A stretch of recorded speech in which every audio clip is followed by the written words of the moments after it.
कई बार होता है ना, बच्चे लोग क्या करते हैं, रिप्लाई नहीं दे रही है मैम या कुछ, तो आप लोग इमोजीज भेज देते हैं या स्टिकर भेज देते हैं। तो अभी अभी एक केस हुआ था स्कूल में कि,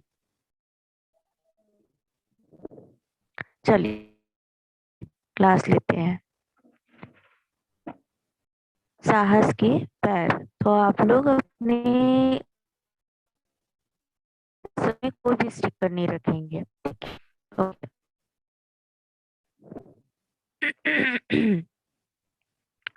साहस के पैर, ये कहानी लिखी है श्री चंद्र अवस्थी ने। हमारी शारीरिक संरचना, रंग मैम आदि अनुपम। आवाज नहीं आ रही। मैम हाँ, मैम आवाज नहीं आ रही आपकी। एक बार लेफ्ट होके ज्वाइन करो।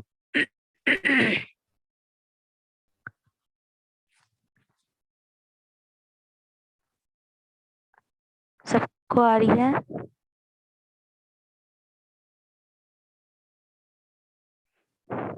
वॉइस आई अभी? Yes ma'am. हम्म। तो लिखा है हमारी रचना, हमारे आदि बना की अपनी पहचान है, अपनी खासियत है। हमारी शारीरिक बनावट हमारे भावों को, आवेगों को सिर्फ में नहीं बल्कि की अधिक उत्साही बनाती है। इस पाठ का प्रतिनिधि चरित्र अचल असावधानी के चलते तो शिकार हो जाता है।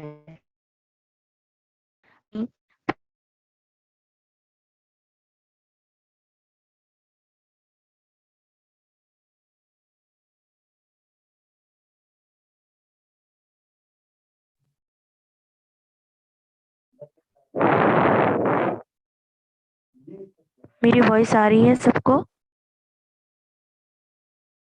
यस मैम अभी आए।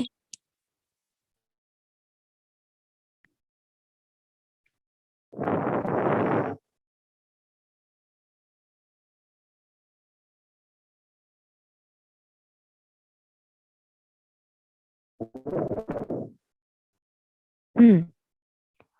तो इस कहानी का जो कैरेक्टर है, वो क्या हो जाता है कि एक रेल दुर्घटना में उसके पैर कट जाते हैं। वो एक पैर से लंगड़ा हो जाता है, और इस दुर्घटना के बाद से उसके जीवन में बहुत सारे बदलाव आते हैं, बहुत सारे परिवर्तन होते हैं, जिससे वो अपने द्वारा कहने का मतलब कि वो कॉन्फिडेंटली अपनी लाइफ को चलाने की कोशिश करता है, ना कि वो अपने आप को हीन भावना से ग्रस्त करता है। तो इस पार्ट में जो भी आपको भावनाएं दिखेंगी, या आप इस पार्ट से जो भी प्रेरणा मिलेगी, उसे आप एक एक करके समझते जाएंगे, लिखते जाएंगे। हमारे दो हाथ, दो पैर, दो आंखें, एक मुंह, एक नाक, मतलब भगवान ने सब चीज दिया है। भगवान ने हमें सारी चीजों से दिया है, और ये हमारी सबसे खूबसूरत रचना है भगवान की दी हुई, कि हमें ये सब मिला हुआ है।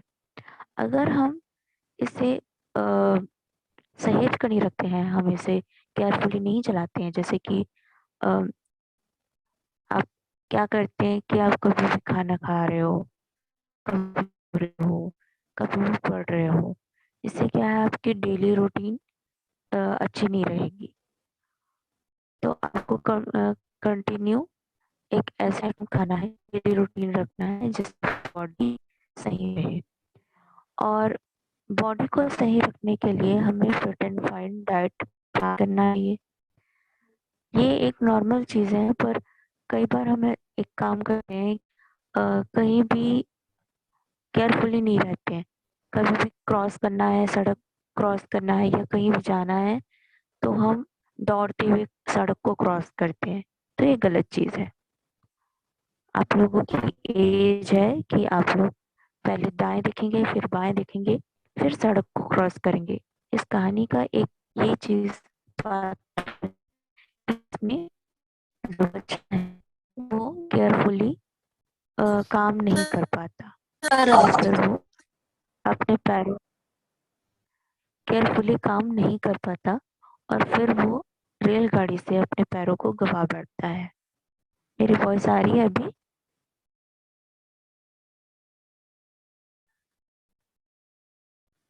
मैम आ रही है, लेकिन घर घर आए टाइप आ रही है, एकदम घर घर आ रहा है। अच्छा, अभी अभी आई?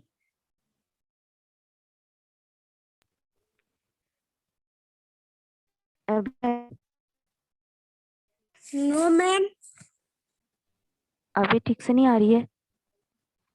No ma'am. घर आ रहा है। अभी अभी भी नहीं आई ठीक से? मैम अभी आ रही है, पहले।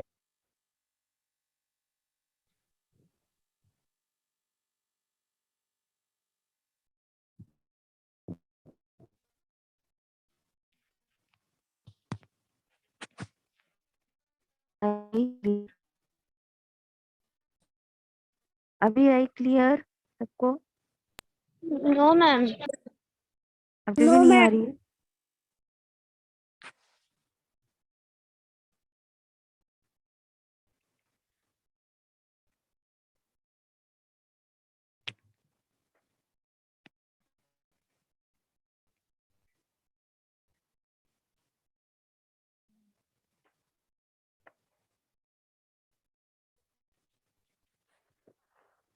अभी आई वॉइस? अभी आई? Yes ma'am. Yes ma'am. Hmm. तो क्या होता है कि इस कहानी में जो लड़का होता है वो अ, बिल्कुल भी केयरफुल नहीं रहता है और अ, उसी की वजह से उसे अपने पैर गंवाने पड़ते हैं। इस कहानी का एक चीज ये है कि बच्चों को हमेशा जल्दी जल्दी में कोई काम नहीं करना चाहिए। अपनी लाइफ में एक ऐसा रूटीन फॉलो करना चाहिए जिससे वो डिसिप्लिन में रहकर अपनी लाइफ को चला सके। अभी भी मेरी वॉइस क्लियर नहीं आ रही है? मैम अब आ रही है। मैम इतनी आ रही है जितना हमको समझ आ जाए। ठीक है। तो अम, घंटी अभी नहीं बजी थी, कक्षा में चिल पॉम मची थी। जैसे कि आप लोग अपनी क्लास में अ, हल्ला मचाते हैं ना, तो चिल पॉम मची थी मतलब हल्ला मचा था। लेकिन जैसे ही अचल ने प्रवेश किया एक सन्नाटा खींच गया। वो आगे बढ़ा, तभी एक मोटा नाटे कद का लड़का उठा और लपक कर ब्लैक बोर्ड के सामने खड़ा हो गया। जैसे ही अचल अचल नाम का एक लड़का है वो क्लास में एंटर करता है तो क्या होता है, एक नाटक सा है, सन्नाटा सा हो, साइलेंट हो जाते हैं। वो आगे बढ़ता है तभी एक मोटा सा नाटे कद का लड़का उठता है और लपक कर ब्लैक बोर्ड के सामने खड़ा हो जाता है। अब होठों पर मुस्कान लिए उसने कहना शुरू किया, दोस्तों भूगोल के मास्टर जी आते हैं तो अक्सर नक्शा लाते हैं। भूगोल के मास्टर जी आते हैं तो अपने साथ क्या लाते हैं? नक्शा। नक्शा यानी मैप। नक्शे से हमें पता चलता है कि भारत कैसा है, दुनिया कैसी है। नक्शे से हमें पता चलता है कि भारत कैसा है, दुनिया कैसी है। मगर इतिहास के मास्टर जी बेचारे क्या करें। अब इस साल हमारे कोर्स में तैमूर लंग वाला अध्याय है।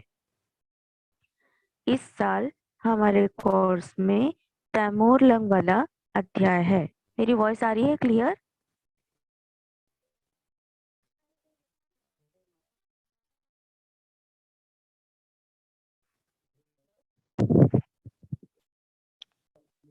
उसके बाद वो कहता है कि इस साल इतिहास में तैमूर लंग की अध्याय है। मुझे चिंता थी कि आखिर हम कैसे जानेंगे कि तैमूर लंग कैसा था, कैसे उठता था, कैसे बैठता था, कैसे चलता था। लेकिन भगवान की दया से और कक्षा की ठहाकों और तालियों और सीटियों से गूंजने लगी। यहाँ पर तैमूर लंग का मतलब है कि वो अचल को चढ़ा रहा था, अचल को बोल रहा था कि हम एक ऐसे अध्याय को पढ़ेंगे जिसमें हम एक लंगड़े के बारे में, जिसका नाम तैमूर लंग होगा, उसके बारे में हम पढ़ेंगे और ये देखेंगे कि वो कैसा था, कैसे उठता था, कैसे बैठता था, कैसे चलता था, लेकिन भगवान की दया से और इसी तरह से क्लास में ठहाका लगने लगता है, हंसी का ठहाका। अचल को लगा कि किसी ने उसके दिल को मुट्ठी में दबोच कर मसल दिया है। अगर हम किसी का मजाक उड़ाते हैं तो उसे अंदर ही अंदर फीलिंग होती है ना कि वो मेरा मजाक उड़ा रहा है, लेकिन अंदर ही अंदर हमको लगता है कि किसी ने हमें दबोच के मारा है। वो जहां था वहीं खड़ा रह गया। अब जैसी वो एंटर लिया था वैसी तो उस मोटे कद के लड़के ने उसके बारे में मजाक उड़ाना स्टार्ट कर दिया, तो वो जहां था वहीं खड़ा खड़ा रह गया। कक्षा में शोरगुल मचा था। एक आवाज आई, अपना भाषण तो तुमने अधूरा छोड़ दिया बॉस। उसने क्या कहा? अपना भाषण तो तुमने अधूरा छोड़ दिया बॉस। और इस तरह से तभी घंटी बजती है और मास्टर जी आ जाते हैं। उसके बाद घंटी बजती है क्लास की और फिर मास्टर जी आ जाते हैं। फिर शोरगुल थम सा जाता है, सब अपनी अपनी जगह पर बैठ जाते हैं। जैसे आपके क्लास में कोई टीचर आती है, आप लोग हल्ला करते हो तो आप शांत हो जाते हो और फिर बैठ जाते हो, ठीक वैसे ही। Yes ma'am. मास्टर जी ने हाजिरी ली। फिर उसने पुकारा, अचल श्रीवास्तव। अचल चौंका और उसने खड़े होने के लिए बैसाखी संभाली। अचल पहले खड़ा हुआ, फिर उन्होंने जो बैसाखी बैसाखी मतलब कि क्या होता है कि जो अपंग रहते हैं वो किसी के सहारे से अपने आप को चलाते और फिराते हैं, उसे कहते हैं बैसाखी। और ये बैसाखी उन वो एनी टाइम कंटिन्यू 24 आवर्स उनके साथ रहती है। बस जब वो सोते हैं तब वो उसे साइड रखकर सो जाते हैं। अचल चौंका, उसने खड़े होने के लिए बैसाखी संभाली। मास्टर जी की कुर्सी से उठते हुए बोले, बैठो बेटे, बैठे रहो। ये सब कैसे हो गया तुम्हारा पैर? और पास आकर उन्होंने पूछा। अगर कोई टीचर कोई बीमार होता है तो वो उसके पास आकर पूछता है, क्या हो गया बेटा, कैसे हो गया? ठीक वैसे ही उनके मास्टर जी भी उनके पास आते हैं और पूछते हैं कि बेटा क्या हो गया।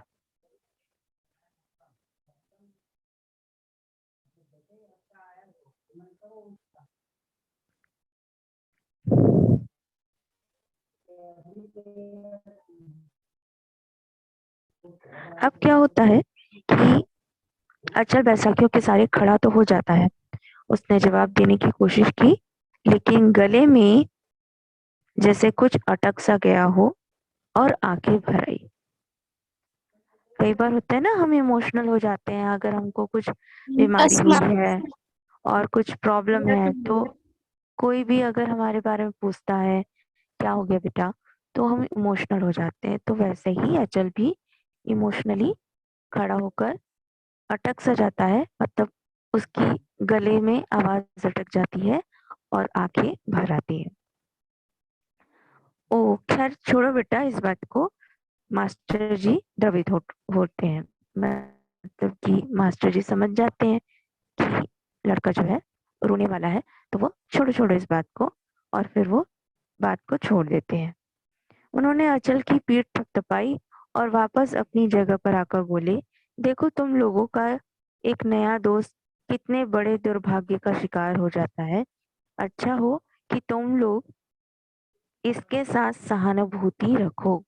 जैसे हम कहते हैं ना कि देखो जो भी होता है वो किसी न किसी एंगल को शो करता है, किसी न किसी बात के लिए होता है। इन फ्यूचर क्या होने वाला है क्या नहीं होने वाला है हम नहीं जानते हैं, पर जो हुआ है उसे हम एक्सेप्ट करके चलते हैं। और बाकी के क्लास वाले इसका मजाक नहीं उड़ाएंगे बल्कि इसको सपोर्ट करेंगे। सहानुभूति रखो मतलब कि सपोर्ट करके रखो। लेकिन मास्टर जी के इस उपदेश का किसी पर कोई असर नहीं होता। अब बाकी बच्चे तो मजाक उड़ा रहे थे कुछ देर पहले, तो फिर वो क्यों उनकी बातों को सपोर्ट करेंगे, क्यों उनकी बातों को सुनेंगे। तो किसी को कोई भी असर नहीं होता है।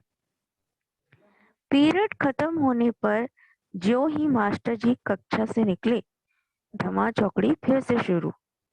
और फिर नाटे कद का वो मोटा सा लड़का फिर से उठकर भाषण देने के अंदाज में ब्लैक बोर्ड के पास जाकर खड़ा हो जाता है। जैसे ही क्लास खत्म होती है, पीरियड खत्म होती है, मास्टर जी चले जाते हैं और फिर से क्लास में हल्ला शुरू हो जाता है। और हल्ला शुरू होते ही वो जो चढ़ा रहा था, जो लड़का जो नाटे कद का था, मोटा सा था, वो क्या करता है, फिर से आ जाता है और फिर से ब्लैक बोर्ड के पास खड़ा होकर भाषण देने लगता है। कम से कम घंटे भर में 12 बज गए। कुछ देर में 12 बज जाते हैं। पिताजी के खर्राटे गूंज रहे थे। माँ भी सो रही थी, लेकिन अचल की आंखों में नींद नहीं थी। अब क्या होता है कि वो क्लास वास वगैरह से घर चला जाता है। शाम हो जाती है, रात हो जाती है। रात के 12 बज जाते हैं, घर में सब सो जाते हैं, लेकिन अचल की आंखों में नींद गायब हो जाती है। तभी उसका मन साल भर पहले की एक घटना में उलझ गया। तभी क्या होता है कि उसका मन साल भर पहले जो हुआ था, जो घटना हुई थी, उसके पीछे वो दौड़ने लगता है। मतलब वो उसके पीछे सोचने लगता है कि क्या हुआ था। पिताजी का तबादला हो गया था। पिताजी का तबादला हो गया था। कितना खुश था अचल उस दिन। Good morning ma'am. रास्ते में गुड मॉर्निंग। रास्ते में एक बड़े स्टेशन पर गाड़ी रुकी और अचल पानी लेने उतरा था। उनके जो पापा थे, अचल के जो पापा थे, वो क्या थे, कोई काम करते थे, कोई जॉब करते थे, जहां से उनका ट्रांसफर दूसरी जगह हो गया था। तबादले का मतलब है ट्रांसफर होना। कितना खुश था अचल। रास्ते में एक बड़े स्टेशन पर गाड़ी रुकी। अब क्या था, वो अपने शहर से दूसरे शहर स्टेशन से मतलब ट्रेन से वो लोग कहीं जा रहे थे, क्योंकि ट्रांसफर हुआ था। मतलब जैसे कि आपके पापा का ट्रांसफर भिलाई से बिलासपुर हो जाता है, रायगढ़ हो जाता है या भाटापारा हो जाता है, तो आप ट्रेन से वहां जाएंगे ना। तो ठीक वैसे वो भी ट्रेन से जा रहा था। एक स्टेशन पर गाड़ी रुकती है और अचल पानी पीने के लिए उतरता है। एक स्टेशन पर पानी पीने के लिए उतरता है। नल पर बहुत भीड़ रहती है। वहां पर एक नल होता है जहाँ पर बहुत भीड़ रहती है। जब अचल का नंबर आया तो गाड़ी ने सीटी दे दी। अब जैसे ही अचल का नंबर आता है, मतलब बहुत सारी भीड़ में अचल सोचता है चलो अब तो मौका मिला, अब पानी पीने मिलेगा। तो वैसे ही जो रेलगाड़ी है उसकी सीटी बज जाती है चलने के लिए। फिर क्या होता है, अब अचल सीटी की आवाज सुनता है। सीटी की आवाज सुनकर वो जाता है।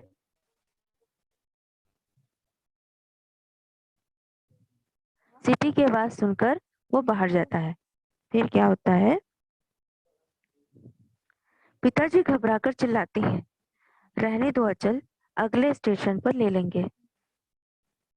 रहने दो अचल, अगले स्टेशन पर पानी ले लेंगे। और वह दौड़ता हुआ जाता है। गाड़ी रेंगने लगती है।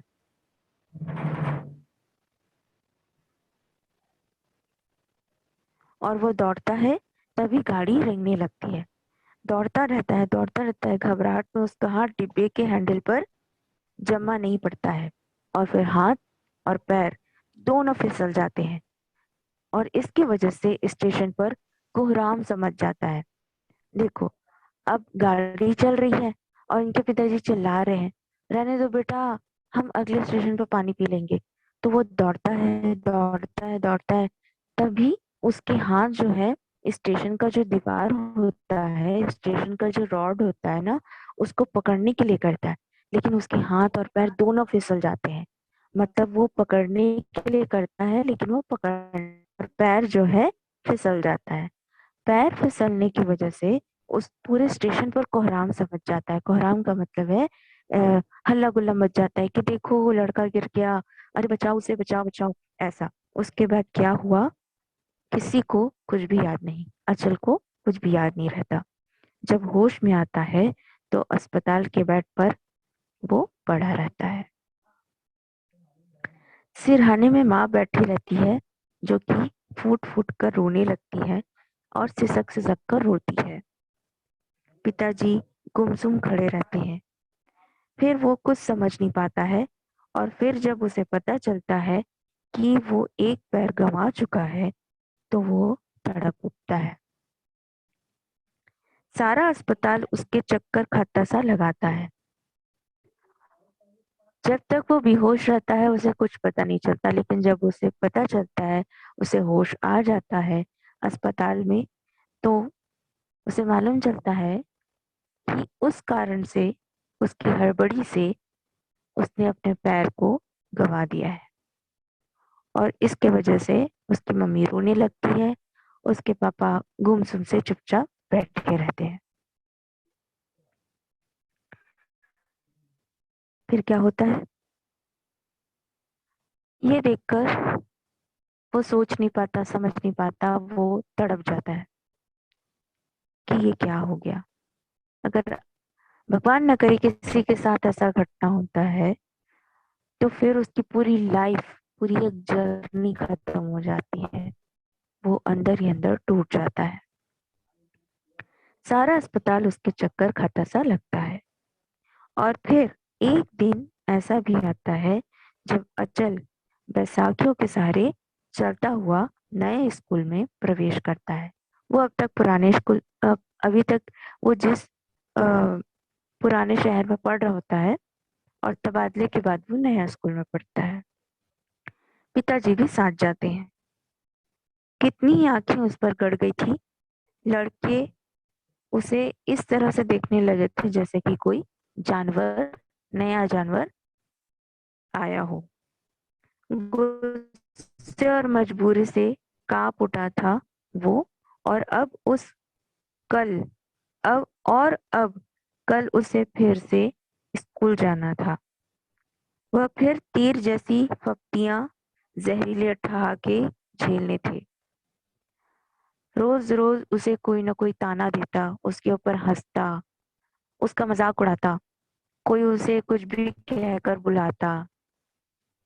तो ये रोज रोज सहने की वजह से वो अंदर से टूट गया था। उसे गुस्सा आता था लोगों पर। वो मजबूर था। उसे लग रहा था कि उसकी हिम्मत अब जवाब दे रही है। उसका कॉन्फिडेंस लेवल पूरा गिर चुका था। फिर क्या करे वो। आखिर क्यों हंसते हैं लड़के उस पर, जरूर कोई मजा मिलता होगा इससे। और वो चिढ़ता हुआ रोता है, और समझते होंगे कि उन्होंने उसे दबा लिया, हरा लिया। वो अंदर अंदर ये सोचता है कि उनको मजा करने से, मजाक करने से क्या मिलता है। ये सब चिढ़ता है, रोता है, और फिर वो लोग ये समझते हैं कि शायद वो मुझसे चिढ़ते हैं, और लगता है उनको कि अगर वो ऐसा करेंगे तो शायद वो मुझे हरा देंगे, मुझे दबा देंगे। लेकिन अगर वो चिढ़े नहीं, रोए नहीं, अगर वो उन्हें जता दे कि अपने लंगड़ेपन की कोई परवाह नहीं करता, तो उनका सारा मजा ही किरकिरा हो जाएगा। थोड़ी देर में उसे ये भी लगता है कि अब उसे हिम्मत नहीं हारनी चाहिए। उसे ये सोचना चाहिए कि वो लंगड़ा ही नहीं है, उसके भी पैर हैं। ठीक है, तो बेटा आज का क्लास यहीं तक। कल हम कंटिन्यू करेंगे यस साइंस मैम। के पैर। सबको समझ में आया? Yes ma'am. Yes ma'am. Yes ma'am. Yes ma'am.